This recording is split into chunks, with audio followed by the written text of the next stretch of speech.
10, 9, 8, 7, 6, 5, 4, 3, 2, 1, 0. Let's talk about color grading, which is actually the process of adding colors to your picture. So, just like any other storytelling, a story is a story is not completely told without emotions. So, in photography, where still images don't have words to speak, it is our it is up to us, photographers or artists, to add in colors to whatever we want, or to tell a story that we want to portray. So, to talk more about this topic, I'm sure you guys are you guys already know him. He actually works as a head photographer in one of the most sought after photography and videography studio in Asia, the Mayad Studios. So he actually considers himself as half human and half coffee. Uh, Ladies and gentlemen, let us welcome Mico Gonzales.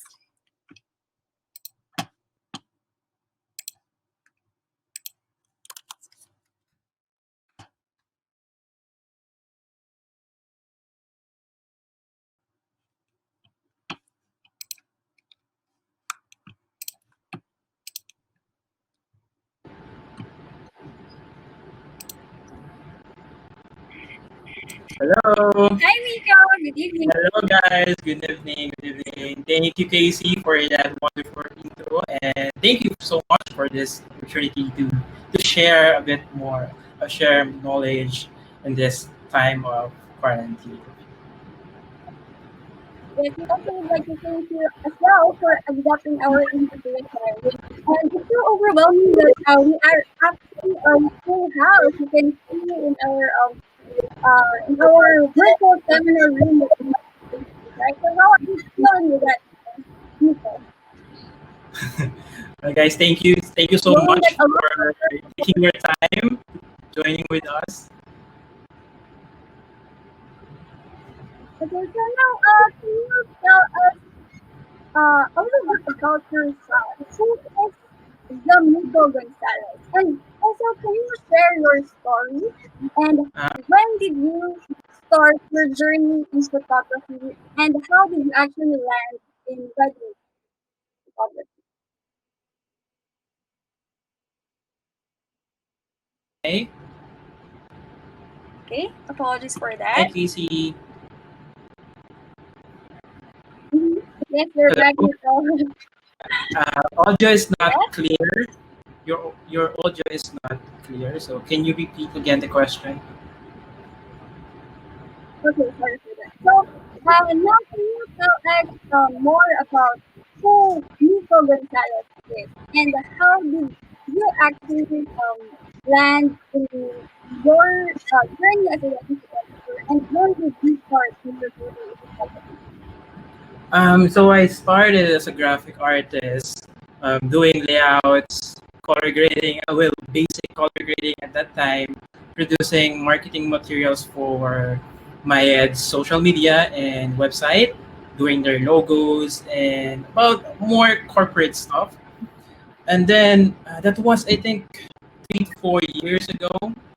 I have no idea in weddings back then. And then one time, my boss asked me to do a SDE on a wedding day. SDE means same day edit for photography. Even though I have no idea in Lightroom or storytelling, slideshow thing,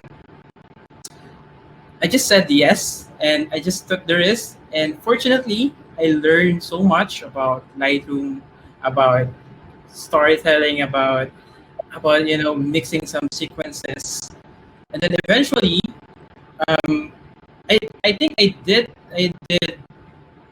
I've been doing SDE photos for the past 2 years, and then I started photography using that knowledge as an editor.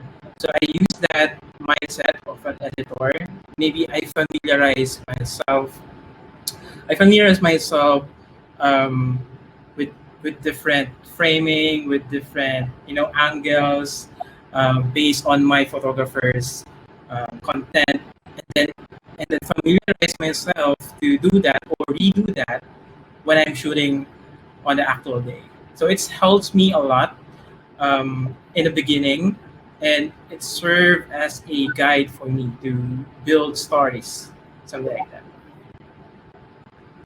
So it's good to know that actually 4 years ago you have no idea that you will land in wherever you are right now.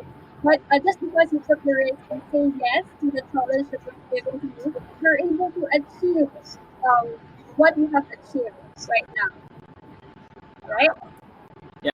Okay, so can you share with us also being in the wedding industry for almost 4 years? Can you share with us your experience as a wedding photographer? The challenges that you faced, the fun, and the struggles, and how did you cope up with it? My experiences. Wait. Ted, Casey, I think there's a problem with your audio. Hi guys, can you hear me clear? Is my audio loud and clear? Hi, everyone. Wow, Uh, we have overwhelming some say cutoff. yes and some of them say no. So okay, I'll try to move closer to my mic. Sorry guys, I'm just using the laptop mic. I don't have any fancy equipment doing this podcast, I guess. So, right. How about Casey's voice? Casey, sorry, can you repeat the question again? Yes, can you hear me now? Clear? Yeah, yes, that's better. That's better. Okay, that's better. Okay, okay. Okay, what's the question So again? Sorry. okay, so you have been in this industry for more than 4 years. Can you share with us your experience as a wedding photographer, the challenges that you have faced in the past, the struggles, how were you able to cope up with it, and as well as share with us the fun or the perks of being in this industry? Um, Experiences. Let's do the fun side first. So, fortunately, on this Mm-hmm. type of job, I've been blessed to travel different kinds of country, different types of location, meeting new people, meeting interesting people, and experiencing one of a kind celebration around the globe. And one thing that I'm been challenging, I mean, right now or up to now, I mean, I'm still learning now, is communication. Because if you know me personally, I'm a very, very introvert guy. And if you put me on the crowd, maybe I just, evaporate or disappear. So that kind of person. So my biggest struggle is how I share my idea completely to my couples or to my clients. So that's Mm-hmm. um, that type of communication when you can explain to the fullest your story. You can relate to the couple. Okay, so the fun part, of course, of being in the wedding industry is that you'll be able to see all happy faces because, of course, that is a very special day for the couple. Miko, apologies for that, guys. Hello. Yes, Miko is back again. Yeah, Hello. yeah, Hello. you're back. Can you Yeah, repeat? we can see. As I was saying, the fun part of being in the wedding industry or as a wedding photographer is that you see a lot of happy people, the good vibes, because of course everyone is happy because that is a very special moment for the couple, most especially, and as well as the challenge is communication. So you are trying to cope up with this by making or delivering your ideas well to the clients. Okay, so can you share with us actually how does your creative process work? with directing or planning for a shoot? My process. Okay, let's start. When my process is start with choosing the right music, choosing maybe Mm-hmm. banking 3 to 5 music related to that project, and then at that point, I will start listening to the music over and over again, just feeling the vibe, capturing the message of the music, and then I will try to connect. Wait, sorry guys, I am still lagging. My audio is not clear.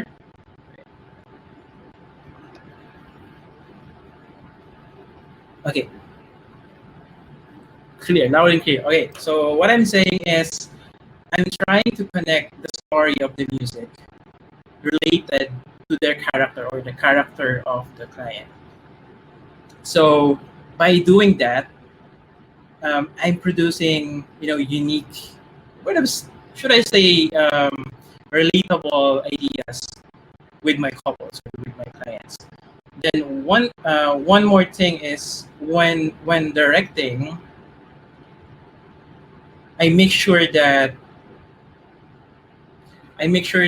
we are on the same page. Like, here's the vibe, here's the message, here's the story we're gonna be putting up together on the meeting itself. So we it's meeting with the couple is very crucial for us, especially on weddings and pre-weddings, because if you do not have meetings before the event, there has a chance that there's there's gonna be a misunderstanding or miscommunication, something like that. So making sure you meet the clients beforehand is a crucial part for us. And then just a storybook for children, like coloring. What do you call this, coloring book? When you present it on the child and he can draw, he can color. So I use that approach to present my ideas with my couples during the meeting. So I produce or uh, I collect photos that related on that project, compile them together, photos of the location, photos of the wardrobe, photos of some movies that inspiring to our project, something like that, together with the timeline itself. So it has you're building a presentation with timeline, with all that mini details that will help you and your client, um, you know, um, to execute it on the same page. Before your process is that before everything else, you start with a meeting where you actually meet with the client to talk Yeah. about how you would want the shoot to be like, and at the same time you build this connection, right? Because of course Yes. it's always best to have a connection between the photographer and the models or the subject. I think in photography it brings a lot of impact when you have this connection. You know, Okay, so you're also in photography, I believe that 70% of the work is coming from communication and planning. mhm. 30% of that is camera, technical side, editing process. It's all about communication and building up your ideas, building up together, collaborating with the couple. I think that's the most important thing. So it's actually good to know that even if you have this as you have said earlier, you have this challenge in communication because you may not, you don't find it easy to sorry Miko, hold on for a while. Apologies, guys, for all these technical difficulties, but we also thank you for being so patient with us.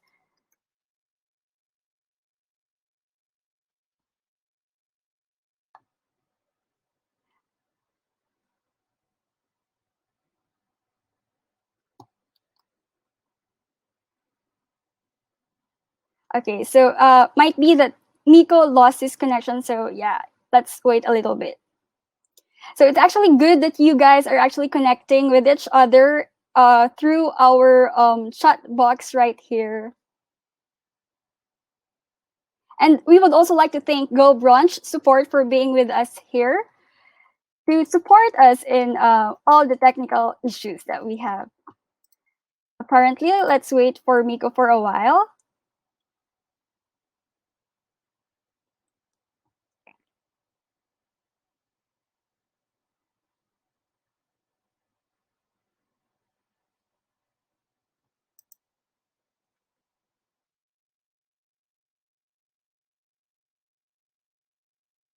Okay, let's hold on for a while. Yes, Miko is going to share about editing. So for those of you guys who have just joined us, once again, welcome, and thank you for being with us tonight. Sorry, Okay, so now Miko is back. I'm sorry. It's my first time here at Go Brunch, so sorry for that inconvenience. So It's okay. It's almost seems like a lot of people are also their first times in here, but it's okay, Mika. Don't worry about that. what's So the question again? Where were we? as we were saying, okay, I got lost as well. So I think let's talk again about the let's talk about the directing process. So how do you actually direct your couples? Um, it's quite complicated because, like I said before, I am a very introvert guy. So what I do is I created this flow. I created this flow that explain the poses first, like the final pose to the client, and then break it down bit by bit. So, for example, Casey, can you like lean on the wall and put your hands on your chin, something like that? Yeah, and then I will just tell my client like, okay, this is the final pose, but when I say don't lean first and put your hands down. But when I say go, do that pose exactly as that. So when I say go, 1, 2, 3, and pose, and then they do it, and then I just click, split second of the moment, and then yeah, that's how I produce for me natural movement, especially when the client is no experience at all in front of the camera. So that process helps me get that genuine movement, motion, and emotion. Speaking of emotion, so that's the first technique that I use when I'm directing. So introducing the poses first, and then break it down in reverse, and then adding some emotion. So how do I do that? By adding motivation or by coaching them, just like just like a child that doesn't have experience anything at photography. So what I usually do is so I say the pose, and then what if you do that with you are feeling cold, or something cold you on the left side, maybe it's your parents, and then you are surprised and you miss them so much, something like that. So you are giving them scenario that injecting that scenario on their imagination, so they can produce random emotions. Maybe they cry, maybe they laugh, or they just random expression of their faces helps me a lot and captures for me I produces more options when I'm calling the photos. So I hope you understand that. So poses and motivations, that's how I approach directing, and of course by adding So music. sorry. Okay, so add music to feel the vibes. Yes, yes. So your directing process is actually very direct, literally, and straightforward, where you actually let the model know what you want to see or the Yeah. final product, so at least they may have an idea and they may be able to cooperate with you properly as well. Yes, and then Yeah, and yeah, uh, you have to treat the client as a Yes. human being. Like photography is many genre, but in wedding photography, as an artist or as a photographer, you have to treat them like a human being. So that will come with emotion, with different kind of moods. So you have to connect them as a human, not as a photographer.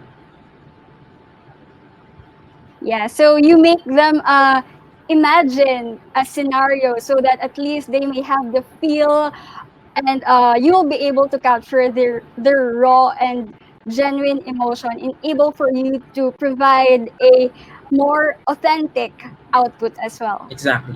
Exactly. right? Yeah. Yes. Okay, so this is the best part, or this is the part that most of our audience have been waiting for. Now that you have actually shared with us your creative process in styling or in thinking of the idea and directing. Now maybe you can share with us how do you actually go with the editing. So I am leaving floor, the virtual floor now, all to you, Miko, Okay. for for you to share. All right. Just feel free to chat me when I'm lagging or I'm out of audio because I. Right.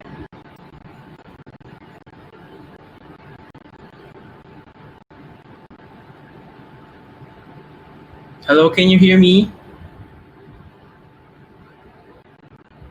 Hello, Casey. Can you hear me? Okay. Um, so what I'm gonna be showing you guys is a bunch of photos, different photos from different artists. Like for example, my friend here, Louis C. He took that photo, I think, 5 years ago. But I know a lot of great tutorials out there is YouTube and basically all around in the internet. But for me, I will teach you how or why I edit these photos, the reason why I edit this, compared to sharing you the technical side. It is okay with you guys, so but I'm using my preset, which will be releasing tomorrow. Just a reminder, guys. So here I'm gonna be using a preset number 3, signature preset. So here is adding it, and then what I like about this photo is you can see the warm division and the cool division here. Very nice composition. So I want to highlight that. But on my branding, on my style, I have I want to have minimal blue on my photos. So what I'm going to do is maybe adjusting just a bit of or adding a bit of warm in the photos.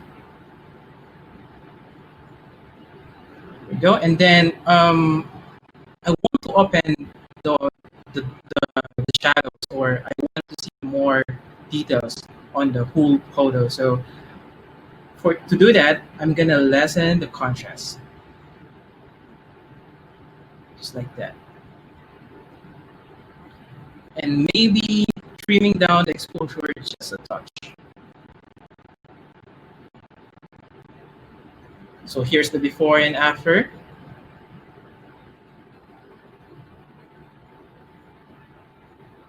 Okay. Am I my audio is still clear, guys? Sorry.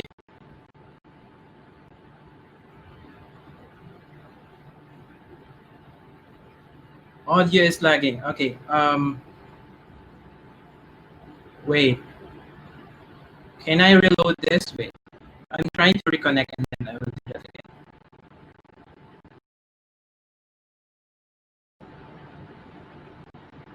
Okay. Okay.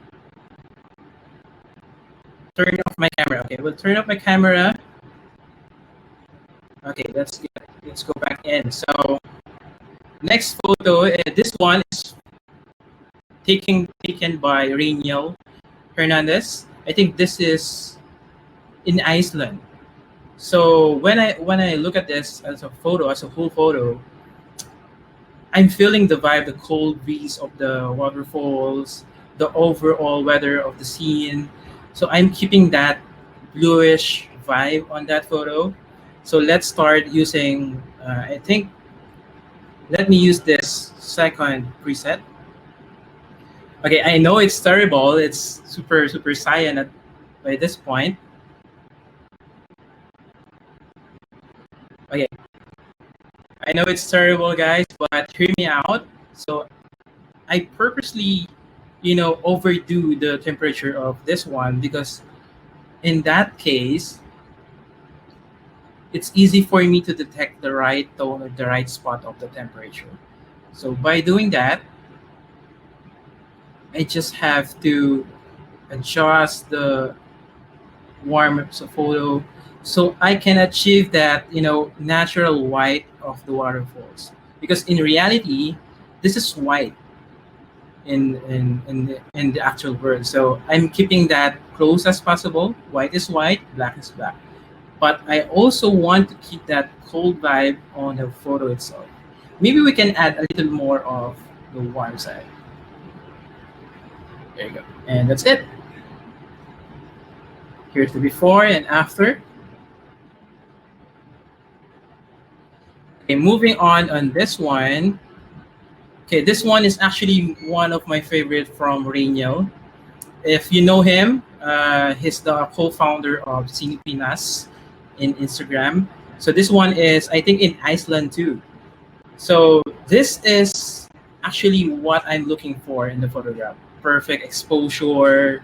You can see the details on the highlights and details on the shadows. And then you can actually see the dominant colors, the blue and the orange tone. Then let's try the three presets. So first preset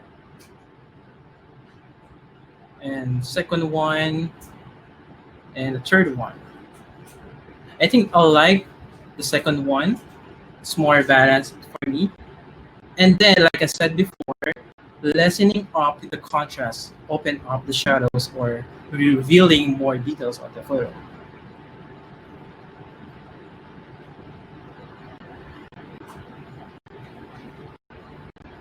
Then the next one, maybe I can jump on these photographs. Okay, for this one, I took this 3 years ago. This is my friend Kat Galang. Is my audio clear?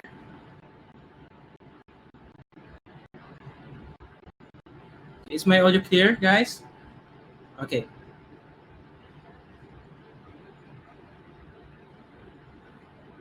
All right. Can I use my headset? Of course, I have a headset. Okay.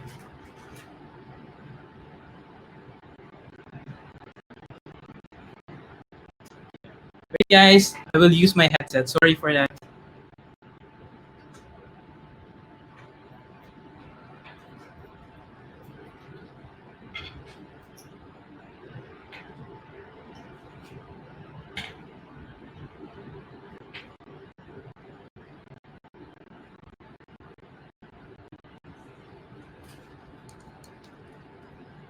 Okay. Hello, Casey. How about now?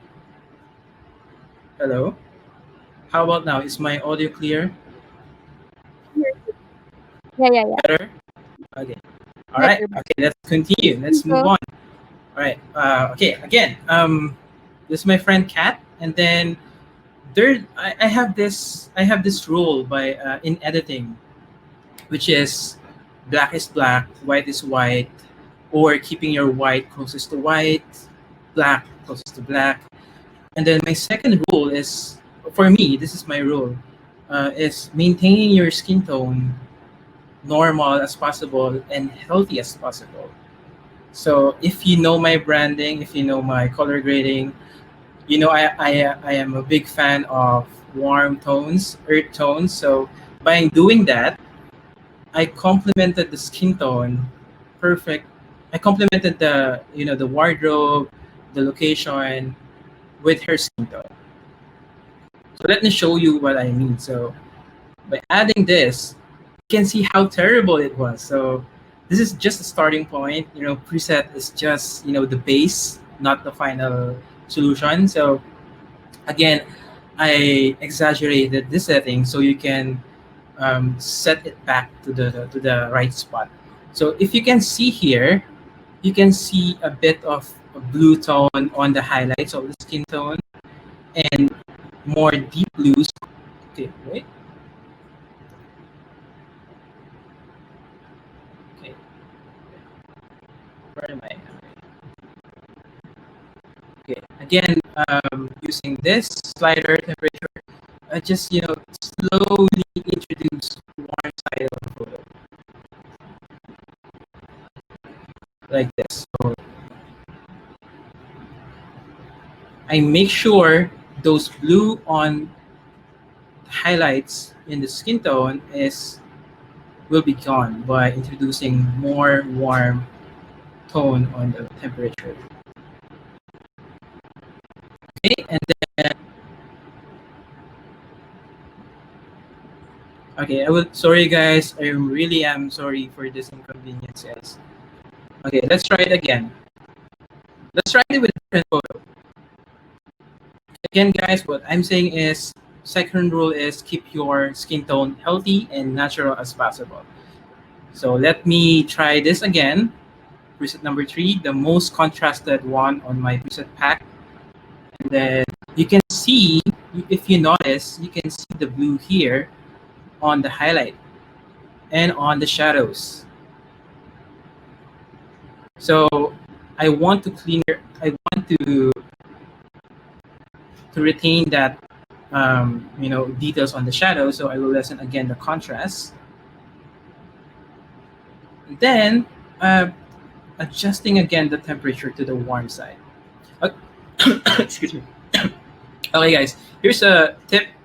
If you're having trouble, picking the right temperature, try doing this. Exaggerate the settings, something like this, and then slowly recover it by adjusting it bit by bit. So you can see the actual changes happening on the image. So let me know if that was helpful. So lessening up the contrast again. And then I always do this, guys. I always trimming my exposure just a tiny bit. And then, like I said, white is white, black is black. So there you have it, the before and after. All right. Let me see where we can get your preset. Okay. The preset pack will be released tomorrow. On the afternoon, some around afternoon and evening. We're preparing and finalizing the website for you guys. So stay tuned for that. Okay, can we have a photo edited from scratch? Okay, no problem. Okay, from scratch. Okay, let's try this one. Okay, this one is, oopsie. Okay, building a brand, you have to look at the consistency of your color. So my color remains on the brown side and the gray side of the photograph. So in assessing this photo, I usually correct first the highlights, making sure it's balanced and well lit. Exposure may be a bit darker. I'm a bias when it comes to moody photos, so I tend to darken the photos. And then adding some warmth on the photograph. Just a tiny bit for now. Clarity maybe, just add a little bit more punch. And then this is the main component of the brand. This is the HSL, hue, saturation, and luminance. So I want to have a warmer side and maybe desaturate a bit of the greens. So maybe I can adjust this and the oranges. But be careful because you don't want to mess up with the skin. So be careful with that. And the greens. Just like that. And then on the luminance, I want a darker or a matte finish type of photo, so I will lessen the luminance of the yellow. At the same time, the green. Okay, now you have that flat look of the photo. Now is the time to rearrange or fix the basic module of this image by adding some whites, maybe crashing a blacks just a tiny bit, and adding more dehaze on it, adding more punch. There we go. Maybe we can fix the tint just on the green side, and maybe a cool tone. There we go. Okay, so this is without the preset. So you maintain that warmness of the photo, but at the same time, you add more blue, or you introduce more bluish tone on the midtones and the shadows, and retaining the healthy look of the skin tone. So I wanna share with you a ton of techniques, but I have to say that for tomorrow, because a lot of my mindset and workflow is coming from my presentation tomorrow, when you get the preset. So hope this help you. Hope this will give you an idea. Okay. Next is, all right. Let's edit a few more photos. Okay. Okay. This one is from New Zealand or Airbnb. Let's try preset number 3, the most contrasted one. Okay, and then I remember this roof is kind of a grayish tone in it, so I want to retain that grayish tone by adjusting this temperature and then lowering the exposure, at the same time lowering the highlight, sorry, contrast. And simple as that. You have deep blues and deep oranges on the images. This is the before and after. So by doing that, like remembering, uh, this might work for you, this might not work for you, but is this tip is based on my experiences. So black is black, white is black, white is white.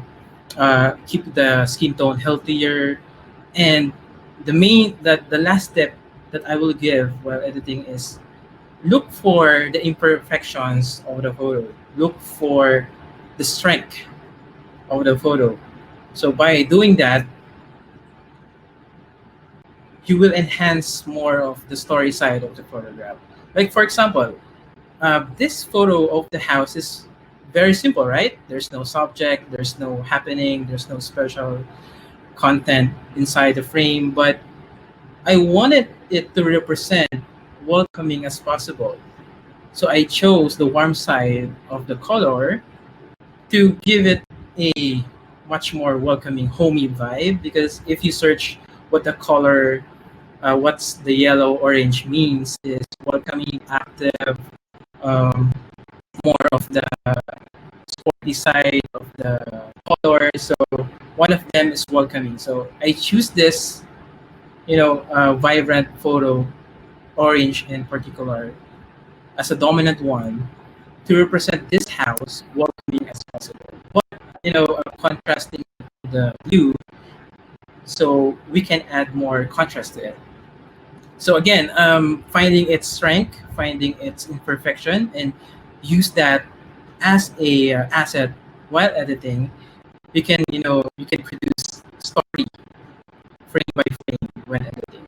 So by doing that, just using my preset, and then just keeping that in mind, you will have to you can have output like this, like consistent, same oranges, same blues, and like a matte photo, like a matte finish on it.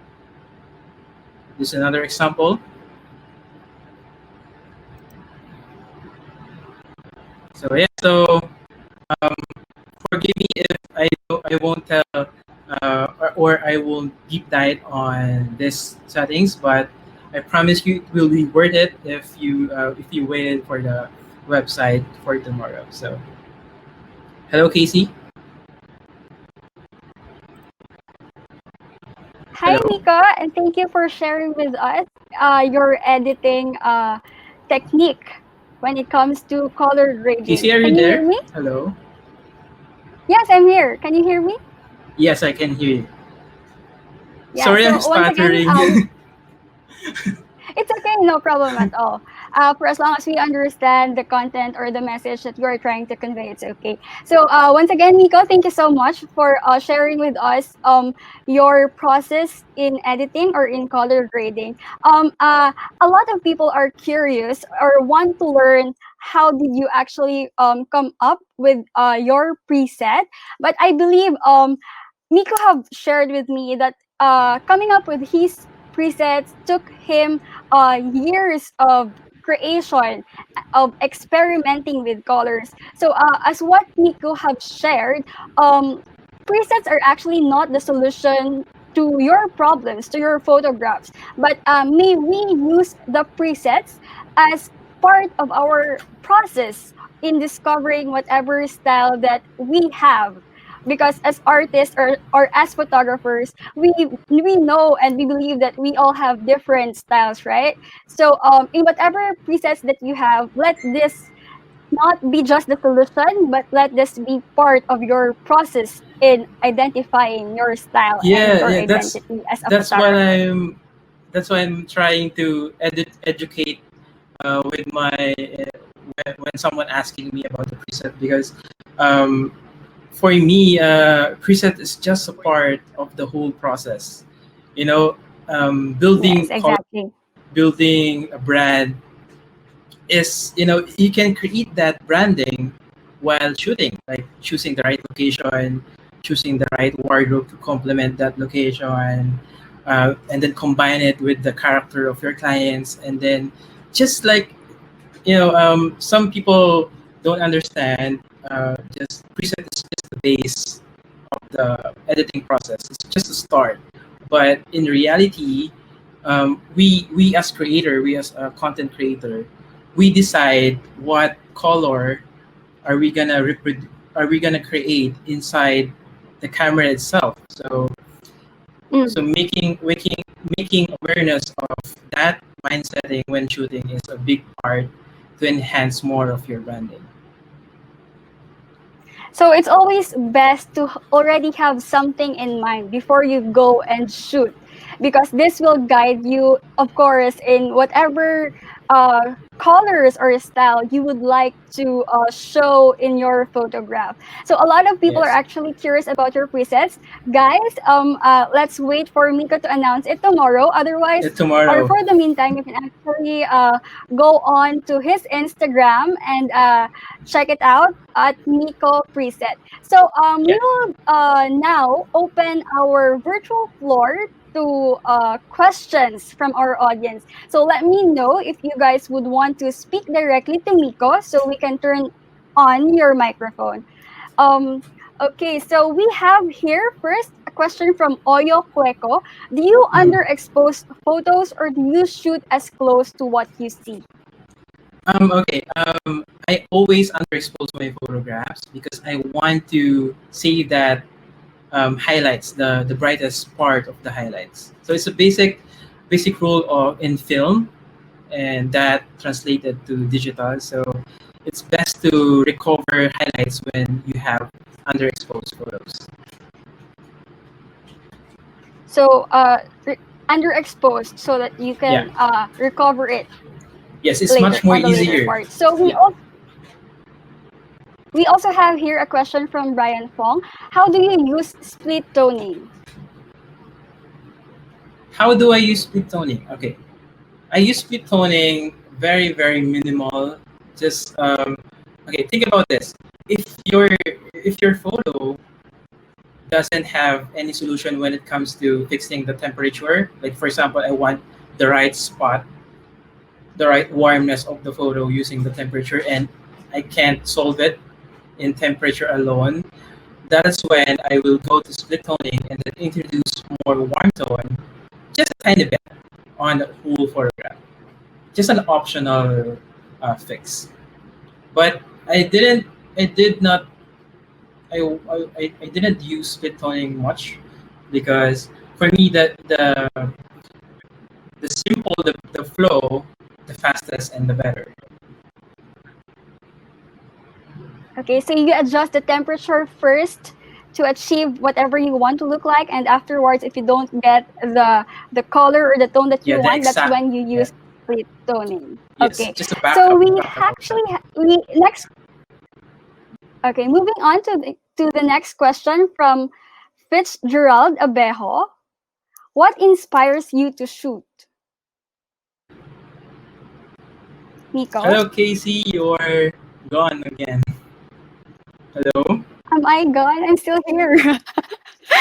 Okay, we have here. Can you hear me? Yes, loud and clear. Okay, so a question from Fitzgerald Abejo. What inspires you to shoot? What inspires me to shoot? First, okay, to be honest, guys, I hate weddings, to be honest. But just 4 or 5 years ago, when I don't have any idea in weddings, but what inspires me the most is their character.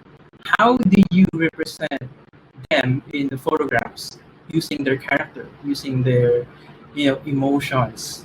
So as an artist, imagine you're a painter, but you're just using technology to make it. But everyone can produce good photos. Everyone can produce high resolution, good quality photographs. But a lot of them misses that story that connect with the people. So what connects people? Story that creates um, atmosphere, creates message from the viewers, and I find it very very interesting to the make my client's character to be my main inspiration. So, for example, if Casey, if I will photography you and then I know you for a couple of times and you are shy, you are a bit introvert too, then maybe I can use a low tone vibe of the color. Maybe I can choose a neutral side of the wardrobe. So by adding those little details, there's a chance that your viewers is kind of connected. Maybe because the photo is a bit more what do I call this, low key. Maybe Casey is a bit more shy or mysterious, something like that. And then of course adding some motivation, adding some emotion on the face of the subject itself. If you're a shy person, maybe I can introduce you with a serious vibe of face, or maybe not smiling, or maybe I can hide your half of the face behind your hair, something like that. So visual too, and I like to represent. Yeah, anyway, I'm just saying it again and again. I like to represent the character. Okay, so the character inspires you the most. Of course, being in the wedding industry where you get to shoot weddings, where in weddings there is of course rules because we are following traditions. So it's like almost repetitive, right? Almost Yeah. every time. Yes. But of course, you are shooting different clients with different personality. So it's good to know that you actually try to showcase the personality of your client or of your model through your colors as well. So, moving on to our next question, we have here from Eugene Rodriguez Tamparong. Would you recommend people to study color management first before jumping off directly on the color sliders? Mm, it's it depends on the artist, because I believe that there's there's every workflow is unique. My workflow is maybe not close to your workflow, because every workflow is based on our experience. So find the easiest way to achieve that look, no matter how techy you are, and it doesn't need to study the history of the color. You don't have to memorize the meaning of each color. You just have to feel it. If you're just sitting on your laptop, you're just starting to color in the photos. Think of the main story of that frame. Inside that frame, what do you feel about it? What do you want your viewers to read about it? What message do you want it to deliver? So, that's why I'm not a techie person, because I do believe that if you understand the strength of your photographs, no matter how ugly that was, is you always find a alternate solution to produce good content. So to answer your questions, no, you don't have to follow any workflow or any rules in photography industry. My advice is just feel the photo, find it purpose, and then use it as your asset to produce good content. Okay, so just feel the vibe and know whatever story you would want to portray, and just use it and try to manipulate or color your photograph in a way that you want it to.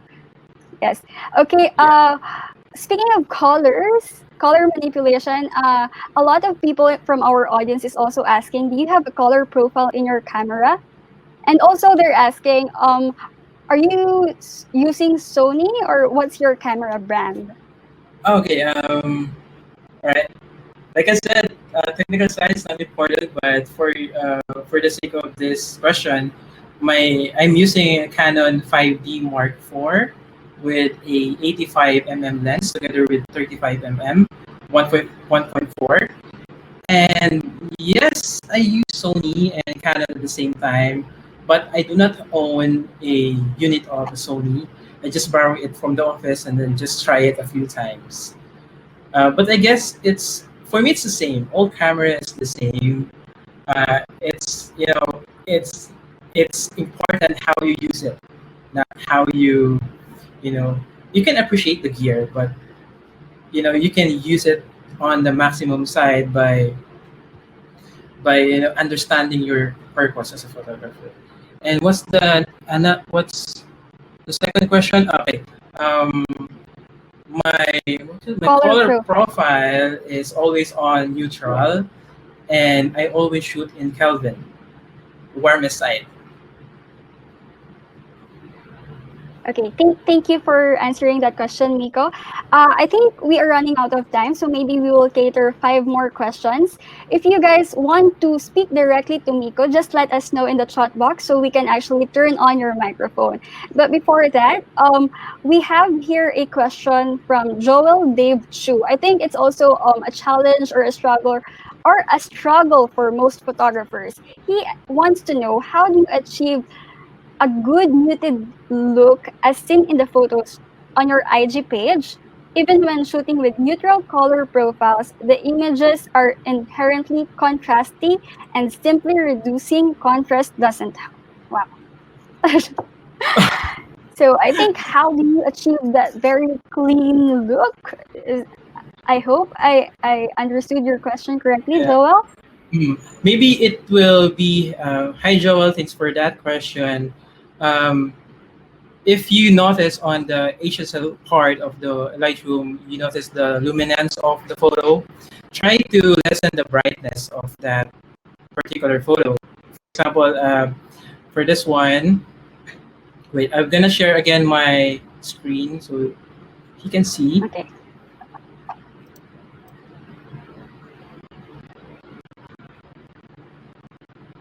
Okay, I'm just reset this. So, for example, if you want to achieve that matte look, just find this luminance bar inside the HSL. And for example, I think this is green. That's good. And then try to experiment with the luminance. Try to reducing its brightness. So I don't know if you can see this clearly, but you can can see, I just terminate the highlights on that particular color. It's look matte overall. If you can see on this part, I just took out the brightest photos on that particular image. So hope hope that will help you, um, Joel.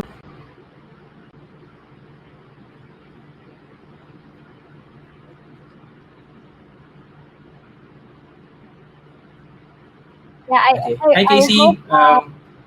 Do we right. have more I hope, questions? okay, so we have here from Shara Tabancora. So she is an introvert herself, and she tends to get shy to direct the models during a shoot. So any tips you can share to overcome that? Okay. I can relate to what's her name, Shara. Shara, yes. Thank you, Shara, for Okay. that question and for Thank you, sharing. Shara. I can relate to Shara because I'm 100% introvert. So tip is always bring a portable speaker, or if your client has a speaker at home or at the hotel, try to use it to eliminate that dead air on the certain location. So for me, I created a specific playlist, um, meant to portraits, meant to find group shots, or maybe on the post-op side. So by having that plan in advance will help you create mood or atmosphere without even talking. Sometimes there's this wedding that I don't have to talk because I am shy on that day, and I'm very, very, we call this, my heart is pumping on that day. So what I did is I just play the old. I love old song, by the way. I played some hype music and then let them feel the vibe of the music, because the first place wedding is about celebration. So why not introduce some fun music? So maybe you can feel Mhm. them, and then they feel the vibe, and then the one thing you have to do is stand on the front of them and then capturing that genuine music. Hope that helps a lot. What's her name again? Shara, Shara, Shara. Shara. No, music helps me Yes, a lot. thank you for sharing, Miko. Thank you for the question, Shara. Music helps a lot to get that vibe.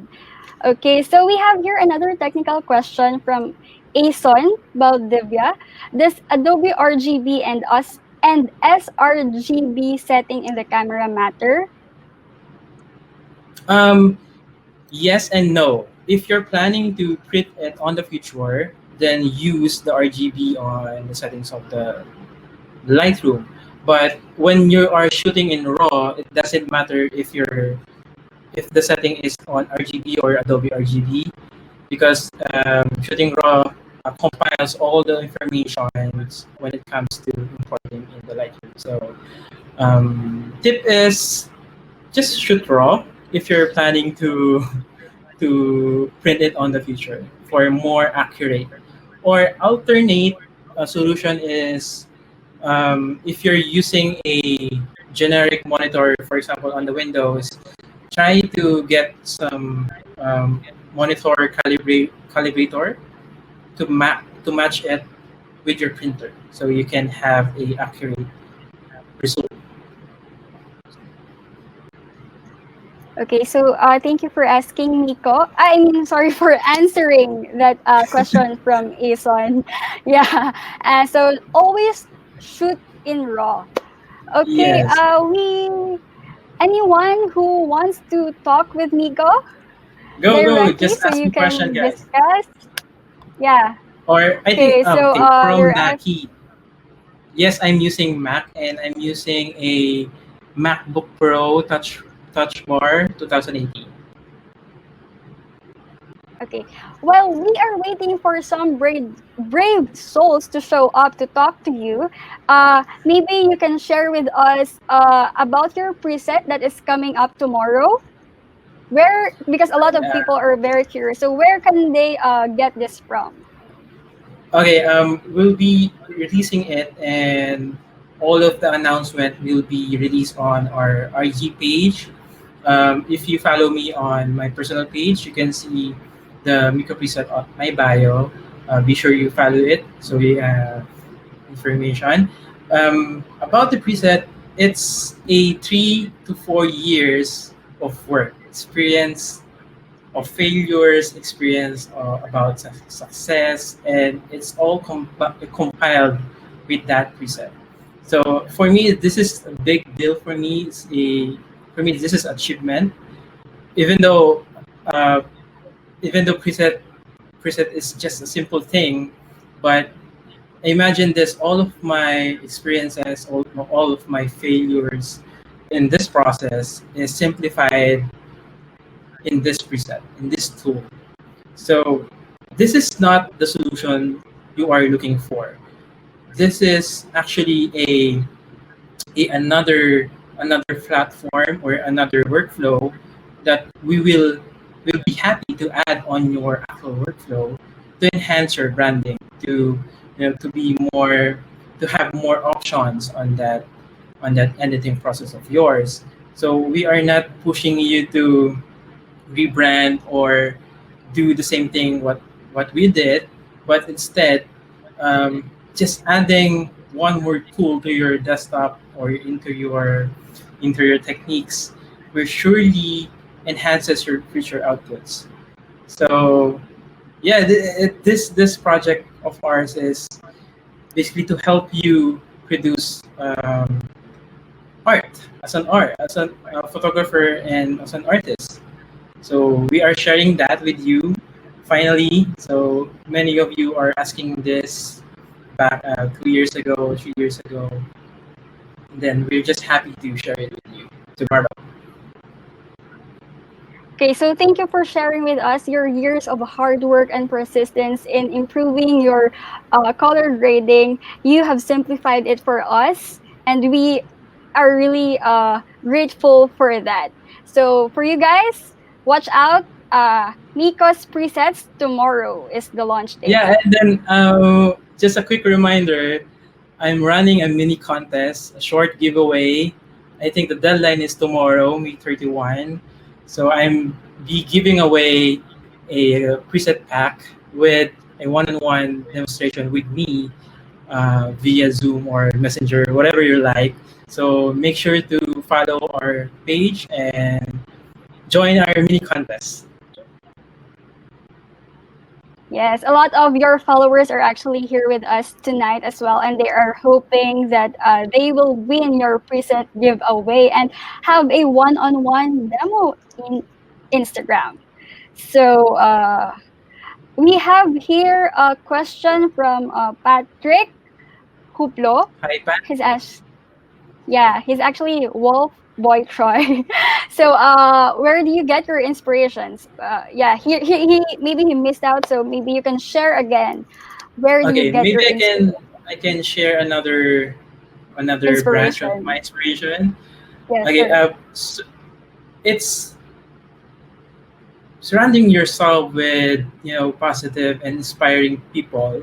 Not positive in this crisis though.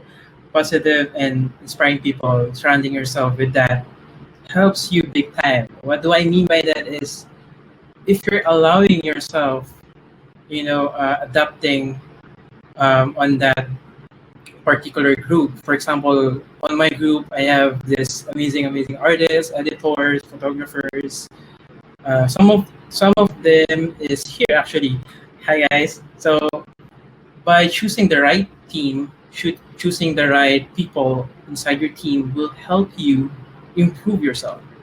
Will help you, you have to feel this mini competition with Mm, inside the group. It's healthy competition. You're being yes, competitive at the same time. You're just challenging them at the same challenging you at the same time. So it's pulling us up all together, not pulling us down.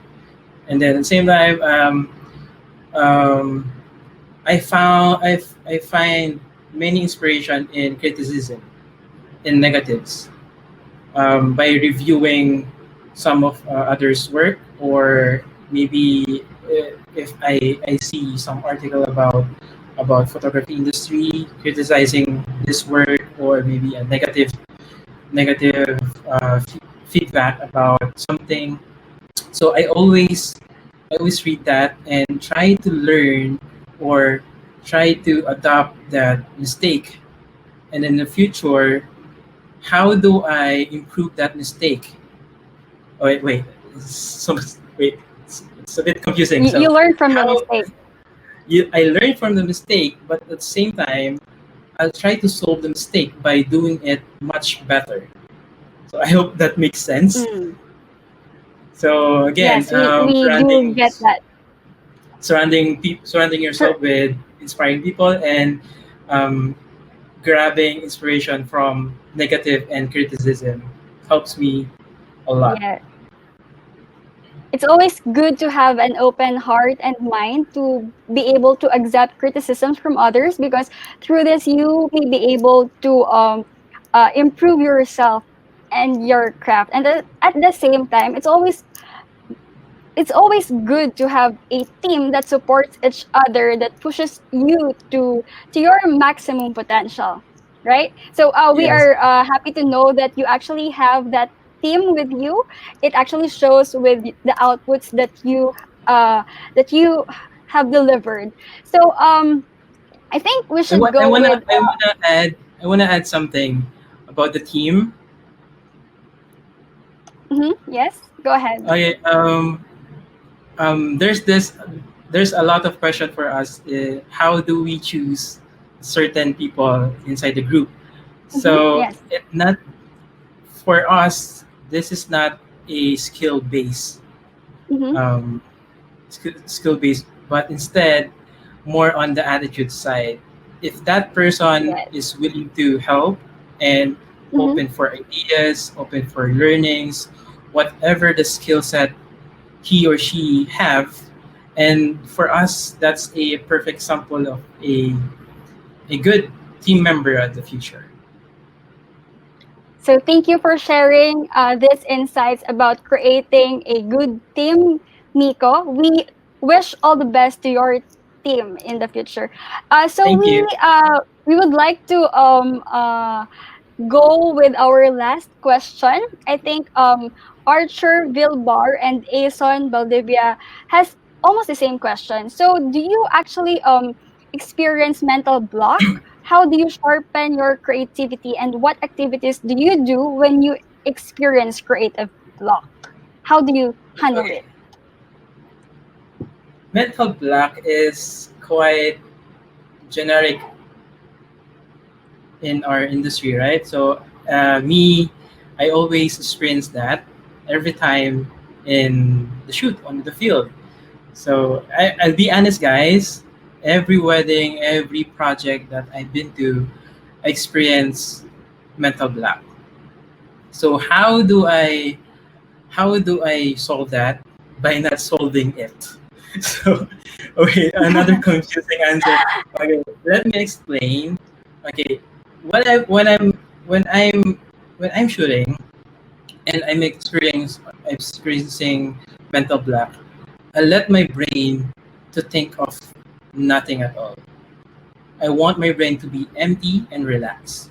So in that Wow. way, you experience that when you're doing some laundries, cleaning some random stuff, and then some of Like not the thinking at all. brightest ideas came from that activity. You notice that? So allowing your brain to relax for just a few minutes and allowing it to be empty, not literal empty, but it helps you, control or gain back the control of your system. And Mm, then your pushes, what I lost the term. Um, Doing boring things make your creative juices to boil up, right? So it's the same technique that I use. So when I'm bored and I'm empty, I'm been I'm sort of burnt out. Okay, I will forget about this project for 5 minutes and let me do what I want to do. Maybe I can browse on social media, or maybe I can appreciate the forest outside the hotel, something like that. Something random. something that makes you away from that problem. Because if you're Mm. focusing on that problem, on that specific zone, you're allowing yourself to be more limit, or yeah, you're allowing yourself to limit more of your ideas. So wait, so yo, sorry, Yeah, I that's a can very explain. good, that's actually a very good insight. Like when a problem of creative block comes into you, you just try not to think of the problem, because the more you think of it, actually the more you get so anxious, and the more you're draining your creative juices. Otherwise, you have to let go, and in those times where you actually do nothing, that's when the creative idea Kicks in, sinks yeah. in. Yes, So exactly. So thank you one so more. much, Nico. And- I have one more Okay, sure. advice. When you have this, for example, I have a project tomorrow. So tonight, obviously, I Uh-huh. will not prepare for the shoot, but of course, I will charge and gear up my batteries and Mm-hmm. cameras. But process, I will do anything I want. Maybe I can watch movies, play video games, or read some random articles about forests, about animals, anything not related to your project.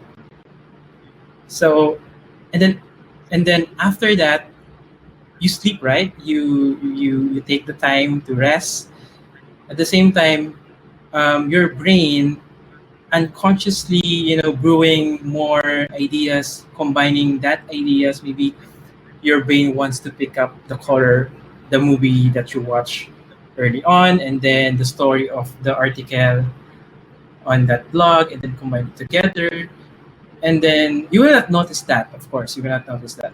But on the in the shooting day itself, you unconsciously, and you'll be surprised that some random ideas will kick in randomly based on your experiences before the wedding day or before the project.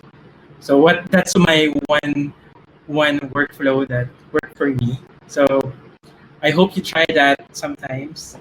But be So but be disciplined enough and respect also the process, so you don't have a angry client chasing you. yes, I have to agree with that. That you just have to let loose and don't be too hard on yourself. Creativity actually kicks in when you are just letting all the ideas flow into your mind, and don't be too hard on yourself, right? So we can see that you actually have the right attitude with in this journey, and attitude actually is very important, as what one of our audience here say, Oyo Cueco. He said that attitude takes years to change, but skills can be improved more easily. So after all this, in whatever journey that we are undergoing, it's best to also improve not just on our skills, but on our attitude as well. That wherever our craft may bring us, may we remain open to other people's criticism, so that we can improve our craft, and at the same time keep the humble spirit to keep us going. So anyone, I think we are good for our session for tonight, and we are very grateful that you guys have decided to spend your Saturday night with us. So, any more additions you would like to share, Miko, to our audience or uh, friends in here? Maybe advice for some photographers out there, aspiring photographers. So I would like to, I have a ton of advice from my mentors, from my co-workers, co-artists. One of them is fail and fail better. Some short advice but very impactful. But my favorite advice for you, for everyone, even for me, is, by the way, I always do this, is copying. I know it sounds weird and wrong, but let me explain copying works for me. So I read this book, still like an artist, a few years ago, and then I realized that copying copying like an artist or stealing like an artist is actually a good thing, but not copying literally.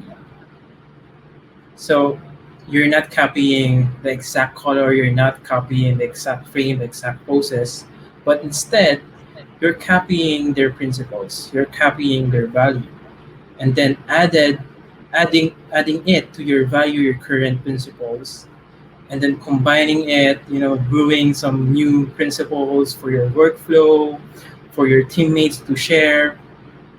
So that's what I do. I think for me, that's that's the one thing I do every day. Find some inspiration, find someone who inspire me. It doesn't matter if he or she is a photographer. Maybe my inspiration is an architect or an engineer or a lawyer. I can copy their principles in life, their visions, and then combining it with mine, and then surprisingly, I can produce unique and impactful flow for my outputs. So I hope that makes sense because a lot of beginners are misled by technology these days.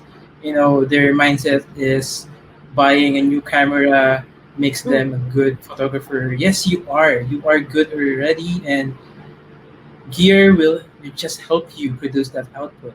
You are the artist, you are the creator. So no matter how or what materials you are handling it, as long you understand your purpose, as long you have the drive, especially a goal and direction of what you are doing, you are always creating good content. And creating good content is not enough because you know don't don't just shoot for content sake, for True. Instagram, for promotion. Make content to inspire another aspiring photographer, another artist. So Very good. you are helping the community, and you are helping the future artists to evolve more on that mindset.